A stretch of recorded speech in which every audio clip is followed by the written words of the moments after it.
Gong Xi Fa Cai, selamat tahun baru Imlek buat teman-teman komunitas Tionghoa di Indonesia. Sebelum menyantap kue keranjang bareng keluarga, yuk sarapan informasi dulu di Narasi Pagi bersama Satya Adi. Kemarin Presiden Joko Widodo kembali menegaskan akan memberikan lahan konsesi untuk Nahdlatul Ulama. Kemudian data Bank Indonesia lagi-lagi diretas. Dan berita tentang varian baru virus corona. Gak ketinggalan, ada artis nih yang beli klub sepak bola. Siapa dia? Yuk, simak selengkapnya.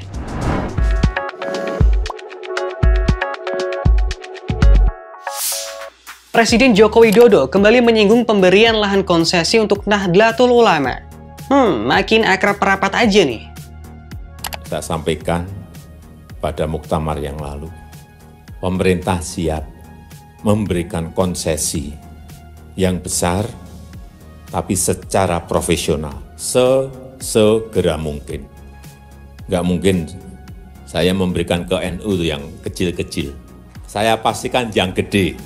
Nah, insya Allah yang gede.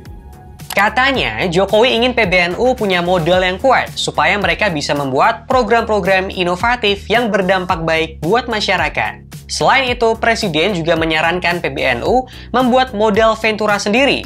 Tujuannya untuk membiayai berbagai kegiatan dan kepentingan warga NU. Ketua Umum PBNU Yahya Khalil Stakuf merespons baik tawaran ini. Ia pun berjanji bantuan ini akan dikelola secara profesional dan bertanggung jawab. Biar dekat sama istana yang baru, PBNU juga akan membangun kantor PBNU di Ibu Kota Negara Baru. Tepatnya di Kecamatan Sepaku, Penajam Pasir Utara, Kalimantan Timur. Piagamnya sudah resmi ditandatangani Gus Yahya pada Minggu 30 Januari 2022. Sebelumnya, Presiden Jokowi pernah menyinggung soal ini ketika dirinya berkunjung ke Muktamar PBNU di Lampung akhir tahun lalu. Ia menyampaikan tawaran itu karena terkesan dengan kader-kader muda NU. Ya, kita doakan aja ya, semoga bantuannya bisa dimanfaatkan semaksimal mungkin untuk membantu umat. Iya nggak?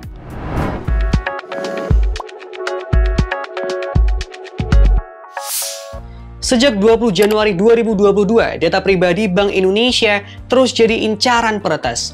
Kini terpantau kebocorannya bertambah. Minggu 30 Januari 2022, akun Twitter @darktracer_int menyebut bahwa kelompok ransomware Conti masih mengunggah data internal Bank Indonesia yang mereka curi. Ia menyebutkan unggahan data BI yang tadinya berukuran 487 MB berangsur naik jadi 44 GB, 130 GB hingga Minggu 30 Januari 2022 bertambah lagi menjadi 228 GB. Pada cuitan itu, tertulis bahwa 228 GB tersebut hanyalah 6% dari total kebocoran yang dimiliki oleh grup ransomware Conti. Jika klaimnya benar, maka bisa dipastikan total kebocoran internal BI berjumlah 3,8 terabyte. Jadi kalau tanyain PR-nya pemerintah ini apa, itu mereka ini nggak pernah transparan gitu. Ketika melakukan investigasi, kita nggak pernah tahu tuh prosesnya sampai mana itu. Padahal yang bocor itu data masyarakat.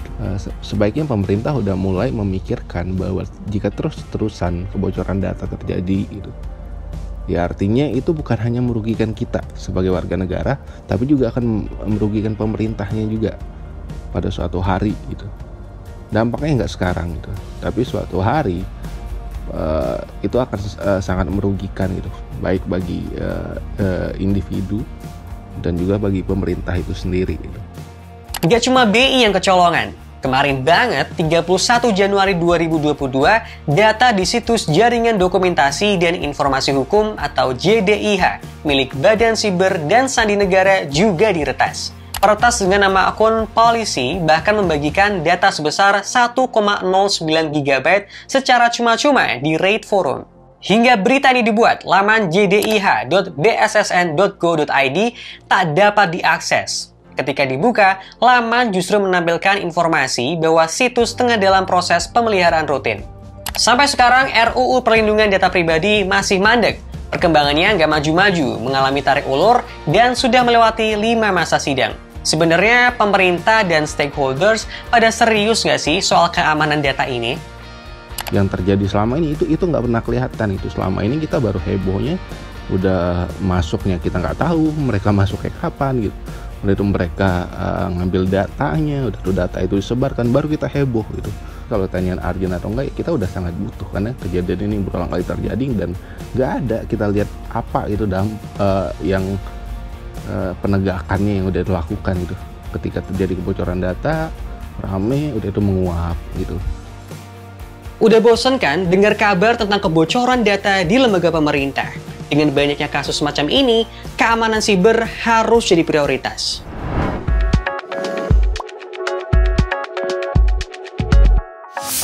Gelombang baru COVID-19 belum reda, udah ada virus baru bernama NeoCov. Nih, kami rangkumin temuannya buat kamu. Peneliti Cina menemukan virus baru Neoromica capensis atau dikenal sebagai NeoCov. Para ilmuwan pertama kali menemukan virus itu ada di antara kelelawar yang hidup di Afrika Selatan. Perlu dicatat, NeoCov bukan varian baru COVID-19, melainkan kerabat dekat dari virus MERS yang sempat mewabah 2012 lalu. Wuhan University dan Institute of Biophysics of the Chinese Academy of Sciences mengklaim jika virus ini bermutasi, maka kekhawatirannya dapat menular ke manusia. Peneliti pun menyebut NeoCov dapat membawa potensi kematian yang tinggi layaknya MERS dan tingkat penularan yang tinggi layaknya COVID-19. WHO bilang perlu penelitian lebih lanjut untuk memastikan apakah virus ini bisa menimbulkan risiko bagi manusia. Omong-omong soal COVID, kita juga mesti waspada dengan varian COVID yang pertama kali ditemukan di Indonesia bernama B.1466.2. Sejak April 2021 hingga hari ini, WHO masih mengkategorikannya sebagai waspada untuk dimonitor lebih lanjut. Selain itu, Kemenkes juga baru saja mengkonfirmasi adanya subvarian Omicron BA.2 yang disebut dengan Son of Omicron. Direktur Pencegahan dan Pengendalian Penyakit Menular Langsung Kemenkes, Siti Nadia Tarmizi, mengatakan sudah ada 55 kasus terkait BA.2. Semoga virus NeoCov ini bisa dikendalikan ya. Amit-amit deh kalau kita harus melawan COVID-19 sekaligus NeoCov.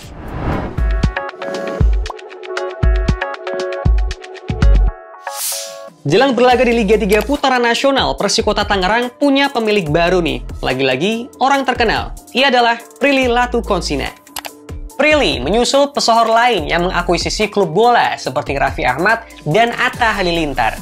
Bergabungnya Prilly sebagai pemilik klub dengan julukan Bayi Ajaib itu diumumkan melalui akun Instagramnya @PrillyLatukonsina96.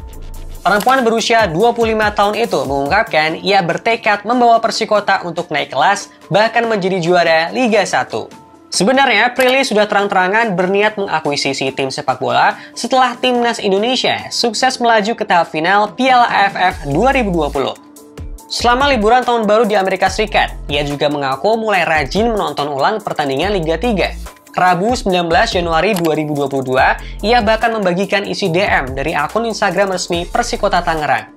Persikota saat ini berstatus juara Liga 3 Banten, tengah bersiap berlaga di Putaran Nasional Liga 3 2021-2022. Mereka juga berburu peluang promosi ke Liga 2. Selamat Kak Prilly, akhirnya kejadian juga ya. Semoga ini bisa bikin Persikota makin maju.